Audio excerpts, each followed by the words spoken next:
Hey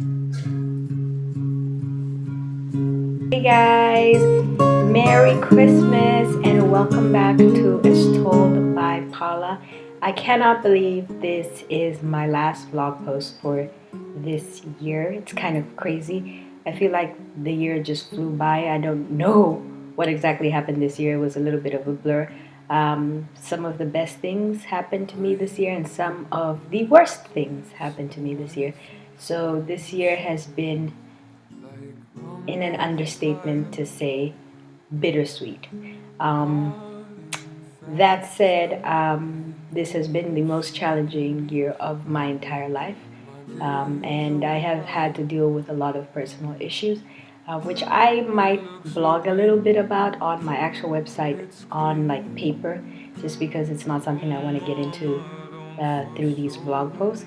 And because it is the end of the year, I want to keep things a little bit light and happy as we move forward onwards with 2017. As you guys will know, I recently graduated. Woo! From Karolinska with a master's in medical sciences, with my concentration being in global health. I am now a master's degree holder. Kind of seems weird. I still feel like I just have a high school degree, weirdly enough. But yeah, I got my master's degree and I applied to med school in Poland. I got in and here I am. So now that the first semester is coming to an end, I just want to share a little bit of my reasoning for coming to med school. You know, I didn't just go straight to med school out of high school. So that's what I'm going to get into today. And I'm just going to talk about basically why I want to be a doctor and why I decided to come to med school. I'm just going to start by telling you my background story. When I was 18, I left Namibia. I left my family to move to the US, and I did my bachelor's degree in the US, and I fulfilled the pre-med requirement so that I could apply to medical school in the US. For those of you that don't know, in order to study medicine in the US, you must get a bachelor's degree and then go on to a 4-year med school, not like the rest of the world, which just has like a 6-7 year program straight out of high school. So when I moved to the US, I was so assured in my decision, and I really just had this game plan that I was gonna go to med school in the US. I wanted to be in the US because I felt like that's where the groundbreaking medicine was happening. And you know, I have an affinity for US education. I like that they're very, you know, I don't know how to, charismatic, and you know, they really take into consideration things outside of just being a academic student. So that was really what attracted me to the US, because I like this idea of the rounded person. So I didn't mind doing the 4-year degree. If anything, I thought that it would help me mature during that time, so that by the time I got to med school, I would be this well-rounded person. And to a certain extent, it did. One thing though I did not realize when I went into med school is just how competitive it is. I mean, people warned me in the first year that as an international student, I was severely at a disadvantage.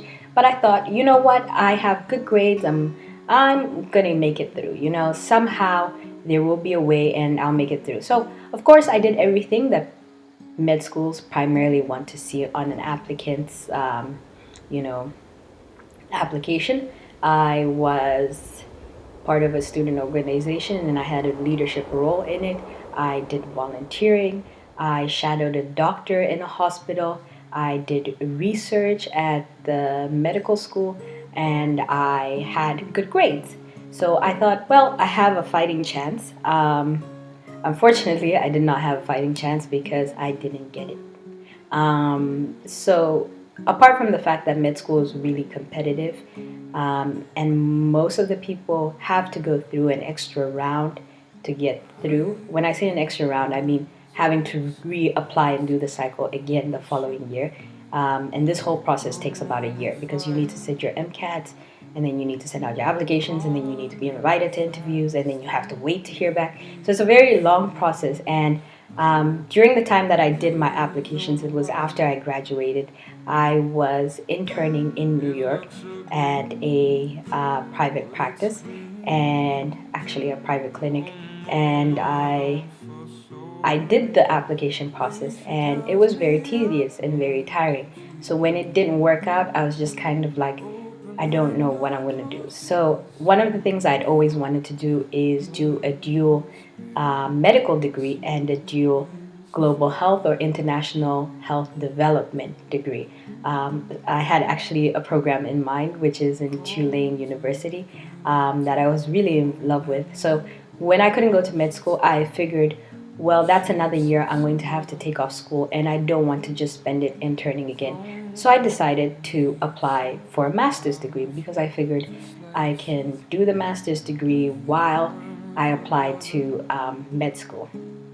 So I applied for a master's degree in Sweden, Karolinska. Karolinska is a very good school in medical sciences, and I got in. I was really happy to get in. I actually, very honestly, didn't know how good of a school Karolinska was prior to applying. I was more attracted to the school because of the program and it entailing everything that I really wanted in it. And then when I got there, I realized, like, it was actually like a competitive application process. So I was kind of proud of myself in the sense that I was like, oh, okay, it gave me a little bit of a morale boost. So during my time while I was at Karolinska, my class was predominantly doctors. And a lot of the doctors were from Europe, and they told me that I should apply to Europe. Now, I was still kind of, a tad bit very into the US in the sense that I wanted to end up in the US. Even if it meant I had to go to the Caribbean and do 2 years of school and then go back to the US, I was really just, everything of mine was geared towards doing or completing med school in the US. So when people were saying consider Europe, I was kind of like unsure about it. And then finally, one of my friends, she's from Britain, her colleague came over for a weekend to visit her in Sweden, and he told me about Polish schools or Polish med schools. So he told me that they're in English and that some of them have clinical rotations in the US, and that they are recognized throughout Europe because Poland is part of the EU, and that I should give it a shot. And because he graduated from that school and he's currently a surgeon practicing in the UK, I decided, well, why not? I'll give it a shot. So I applied and I got in. Great news, right? It was. So I moved over to Poland, and that's what I'm currently doing. So before I continue with this, I am just gonna kind of go back in history and tell you why I decided to pursue medicine and make it my lifelong goal, essentially. So whenever people hear I am in med school or that I want to be a doctor, they're like, oh my God, that's so great. And they look at me like, beautiful, beautiful. She wants to be a doctor. How prestigious. No, it is not prestigious. Like, I always say that it sounds good on paper. People think, oh, you're going to be a doctor. You're going to, be set for life. You're going to have an income. And it's like, honestly, there's so many trade-offs that you make to get to that point that it really doesn't feel that way, So this is why I tell people, if you want to do medicine, do it because your mind and heart are in it. Otherwise, it really is just not worth it. People say, oh, I want to go into medicine because I want to be rich. Doctors, they get paid enough to live comfortably, but they're not rich in the sense of they can go to Greece and take out a yacht. I say, if you want to be rich, go study economics, go study business, become the CEO of a Fortune 500 business. Because I'm just like, to be honest, the amount of time you're going to put in to studying to become a doctor, that's time you're going to miss from family and friends, time that you're going to sacrifice from building relationships, such as, romantic ones. So you're going to see your friends getting married and you're still kind of single because you just don't have the time to date. And then the amount of effort you're going to put in, so that's just spending long days studying in and out, and sacrificing having like that much more of a social life. And then on top of that, the amount of money you're going to spend to get through all these years of school, it really balances out. Like, you're not, the good in the end does not greatly outweigh all the sacrifices you're going to make to get to that point. So I say, if you are not in it, and I say your heart isn't in it, your mind isn't in medicine, don't do it. Don't do it because your family tells you to do it. Don't do it because your family has a long lineage of doctors and you feel like you should do it. Do it because your heart is in it. Because at the end of the day, apart from the fact that this is a career where you have to sacrifice a lot, it is also a career where you have to help people. And in doing that, you have to genuinely want to do that. And you have to genuinely want to provide help. So why even go into medicine then? If there's so many sacrifices, why would anybody want to go into medicine? I think it varies from person to person. For me, I initially wanted to do medicine because I was invigorated by it. I've always loved biology and I've always been intrigued by how the human body works. Now that I'm in med school, I'm just like, this is the right thing. I am in the right place. I sit in classes and I learn all this stuff about how perfect this human body has been made and all the ways in which health intervenes to try and step in and work where our bodies fail. It's just a beautiful, phenomenon to be knowledgeable about. So for me, that's essentially why I started liking medicine. Most people, they say they hate hospitals. I love hospitals. I love the smell of isopropyl alcohol. I like to hear doctors being paged on loudspeakers. I like to watch patients' vital signs and see how they're doing. Most people find these sorts of things kind of scary, but I kind of find it as a healing process. And so, in that sense, I feel like hospitals are not things to be feared, but more so places of revival.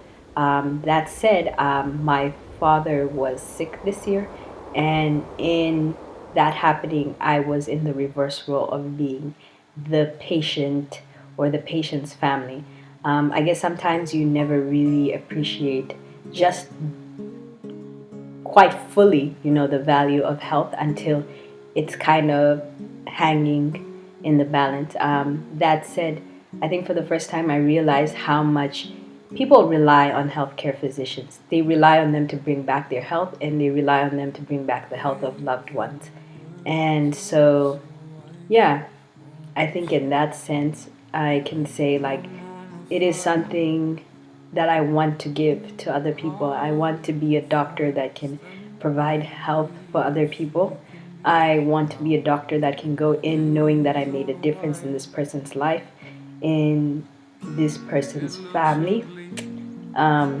So yeah, it's a fulfilling career that I absolutely just couldn't picture my life without. And I know there will be sacrifices that I'll make along the way. I will sacrifice probably some of my future time with loved ones that I put beyond all else. That's one thing that I say is completely invaluable.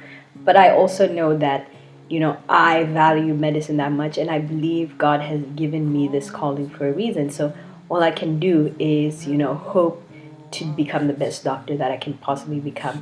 That said, I will be starting a new med series, and it is entitled The Med Corner, because I do want to share my journey in med school with you guys. So I'm going to be doing vlog posts pertaining to med school and my journey in med school and my journey following med school, so the lead up to it. So yeah, if you guys are interested in that, please feel free to check out my YouTube page if you're not already on there. I'm going to be doing an introductory blog tonight, and I'll be posting it on there so that I can start doing these vlogs come next year. Other than that, I want to wish you guys an amazing holiday season. And I hope that it is filled with joy and happiness of loved ones. And above all else, I want to wish you success in the coming year and that you get all your wishes, fulfilled.